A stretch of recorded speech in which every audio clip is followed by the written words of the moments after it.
Olá, seja bem-vindo à nossa quinta aula sobre Introdução à Sagrada Escritura.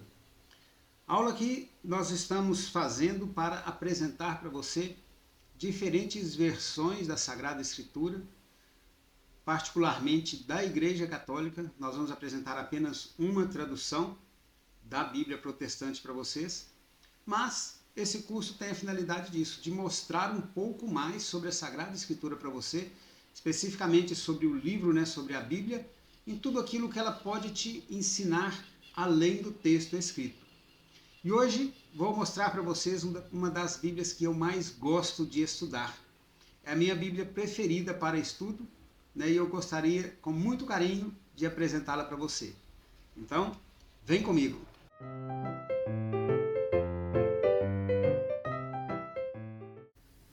Hoje nós vamos falar sobre a Bíblia de Jerusalém.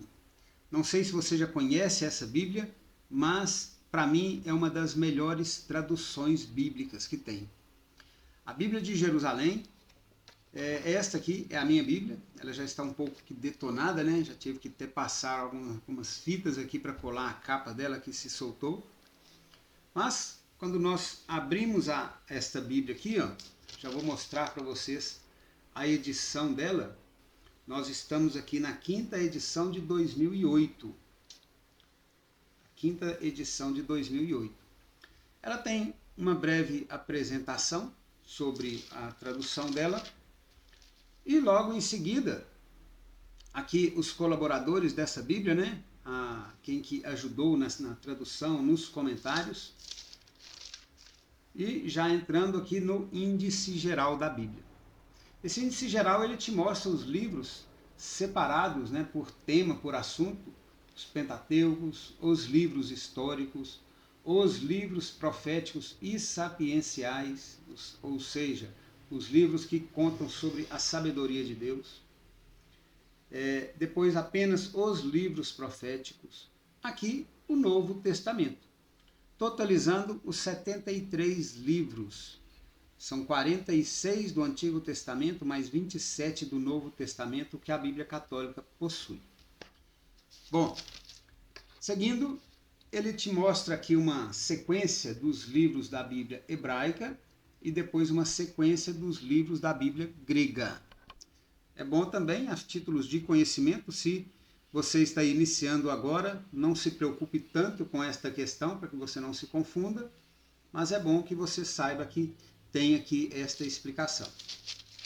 Depois, ele já nos dá um mapa do Antigo Oriente, onde ele te mostra algumas regiões que são faladas na Bíblia. Então, se você vê alguma cidade sendo citada, algum local, alguma região, você pode recorrer aqui para que você possa conhecer. Uma pequena observação sobre a tradução. Fala um pouco também sobre as notas, sobre as referências marginais que ficam às margens da página. Nós vamos falar sobre elas agora há pouco. E depois aqui já as abreviaturas e siglas. Te mostra o livro Gênesis, ele é abreviado por GN, e assim por diante você pode conhecer, você vai se acostumando a ver estas abreviaturas para que você possa identificar um livro quando você ver alguma citação.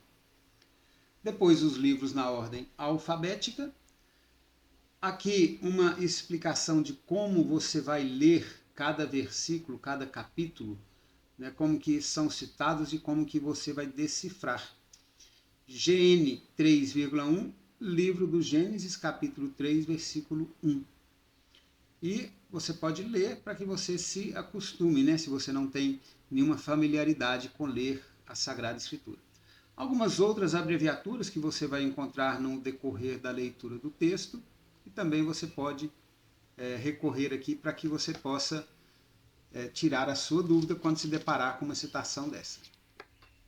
Um outro mapa, esse mapa do Egito, Península Sinaítica e a Palestina na época do Êxodo. Bom, terminando esta parte, já começa o Antigo Testamento, e aqui ele já começa as introduções. Eu sempre gosto de falar muito que você precisa ficar atento e dar uma grande atenção as introduções que possui na sua Bíblia. E você deve ler as introduções sempre antes de começar a ler o texto. Porque você lendo a introdução, você vai ter uma noção do que vai acontecer quando você estiver lendo um texto. E ali você vai ter um entendimento melhor. É bom, leia a introdução, leia o texto, recorra novamente à introdução se for preciso, que você vai ter uma maior compreensão. Você vai ver como será diferente o seu entendimento referente àquele texto. E a primeira introdução que ela nos apresenta é o livro do Pentateuco. Você pode ver que ele é muito extenso, né, essa introdução, porque ele explica muito sobre todos os livros. Uma diferença da Bíblia de Jerusalém é que ela faz uma introdução dessa sequência de livros todas de uma vez. Então ela não tem aquela introdução de cada livro.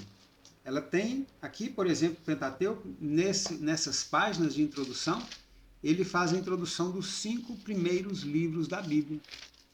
Então, talvez que você vai ler Gênesis, então você pega aqui até onde ele fala de Gênesis. Mas é bom ler tudo, né? A Bíblia de Jerusalém, ela conta como que uma história essa introdução, e é bom você ler todas essas páginas, porque você já vai se inteirando, né, dos acontecimentos futuros também. E nós, então, chegamos ao texto escrito, ao primeiro livro da Bíblia, o livro de Gênesis. Aqui ele coloca um título maior, As Origens do Mundo e da Humanidade, no que se refere a essa primeira parte. Você pode ver que esta parte aqui é o texto e essa parte de baixo são os comentários. É uma das Bíblias que mais possui comentários, é a Bíblia de Jerusalém e a Bíblia de Peregrino. A Bíblia de Jerusalém, as letras são menores, então os comentários geralmente são maiores. Ela contém estas referências laterais, assim como a Bíblia Ave Maria de Estudo também contém essas referências laterais, ou seja, está falando alguma coisa neste versículo desta linha aqui, que ele está me jogando para algum lugar ali. Por exemplo, neste capítulo 1, versículo 1, ele está me jogando lá para o capítulo 2, do versículo 4 ao 25. E está também falando do livro de Jó, está falando de Salmos, está falando de Provérbios. E você lendo o texto, lendo a explicação, e depois indo nesses outros livros, para você compreender aquilo que aconteceu, você vai ter uma compreensão muito grande, né, sobre o que o texto está querendo te dizer. Bom, vamos dar sequência. Como você pode ler, os comentários da Bíblia de Jerusalém são muito grandes, são muito extensos, no qual você pode se aprofundar. Se nós, então, jogarmos... uma coisa interessante, ó. A Bíblia de Jerusalém, diferente da Bíblia Ave Maria, ela não tem aqueles índices laterais, no qual facilita para que você ache mais o livro, né, com mais facilidade o livro. Isto é bom. Por um lado é bom. Por um lado você pode dizer, é uma Bíblia mais difícil. Deixa eu voltar a câmera para mim. Você pode dizer, é uma Bíblia mais difícil de localizar o livro. Sim, ela se torna um pouco mais difícil, mas ela força mais a sua mente a decorar, a gravar aonde está cada livro da Bíblia, inclusive a sequência dos livros.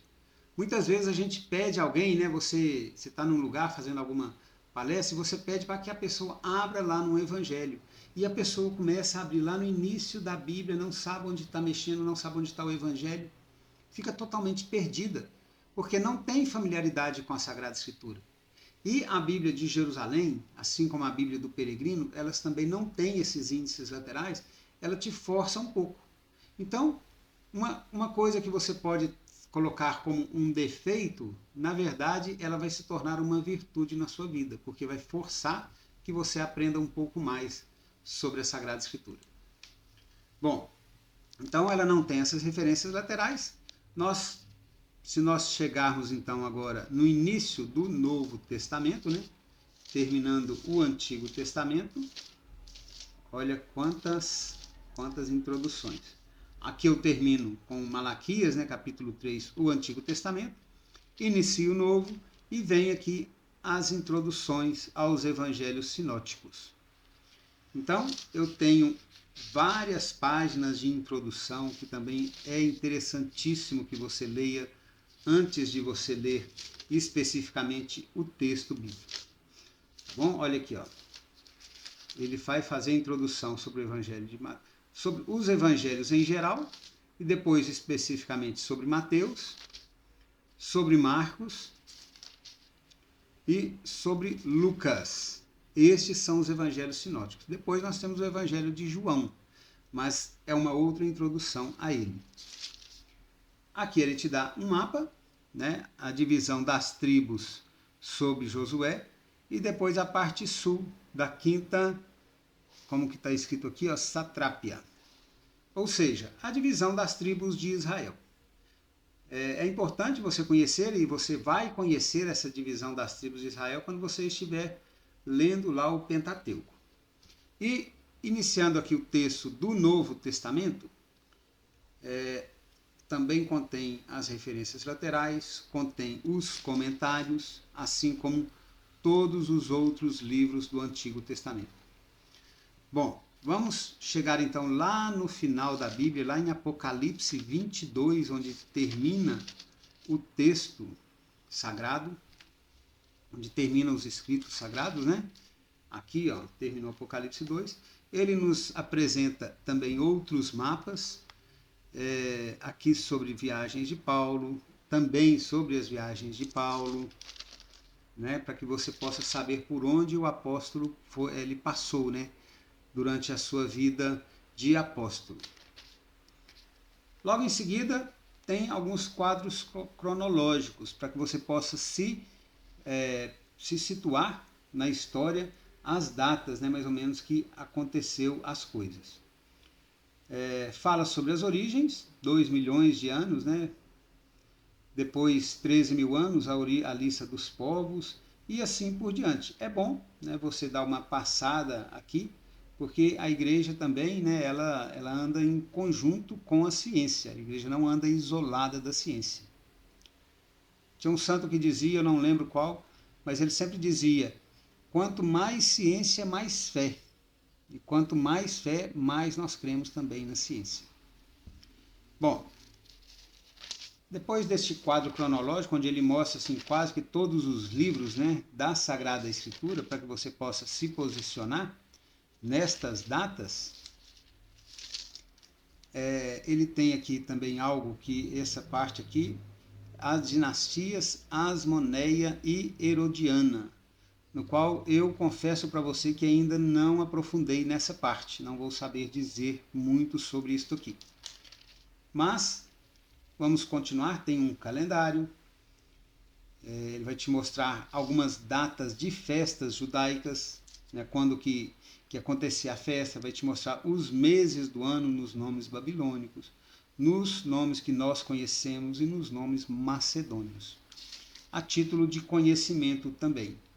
Aqui a lista das medidas e das moedas, porque sempre vai ter em muitas partes dos livros algo que vai falar sobre medidas, sobre valores de moedas, sobre tamanhos. E você pode recorrer a esta parte para saber o que significa cada uma delas. Depois disso, uma lista alfabética dos nomes mais importantes da Bíblia. Isso aqui é um índice para que você possa conhecer, né, algum tema, você pode se aprofundar em algum tema da Sagrada Escritura, você vem aqui também, é um bom índice para que você possa recorrer para fazer alguma pesquisa. Terminando aqui, eu acho que finalizou a Bíblia de Jerusalém. Isso mesmo. Então, esta é a Bíblia de Jerusalém. É uma das Bíblias que eu mais gosto de utilizar, é que eu mais uso, é que eu preparo as minhas pregações, as minhas palestras. Eu gosto muito de recorrer a essa Bíblia. Ela tem uma tradução muito próxima do original. Então, se você não conhecia, né, foi um conhecimento muito grande que eu tive após comprar essa Bíblia, ela me ajudou bastante. Espero que você tenha gostado desta aula, né? E te espero já na próxima aula, onde nós vamos conhecer mais uma tradução, mais uma Bíblia, no qual vai agregar muito no seu conhecimento da Sagrada Escritura. Um grande abraço e até lá!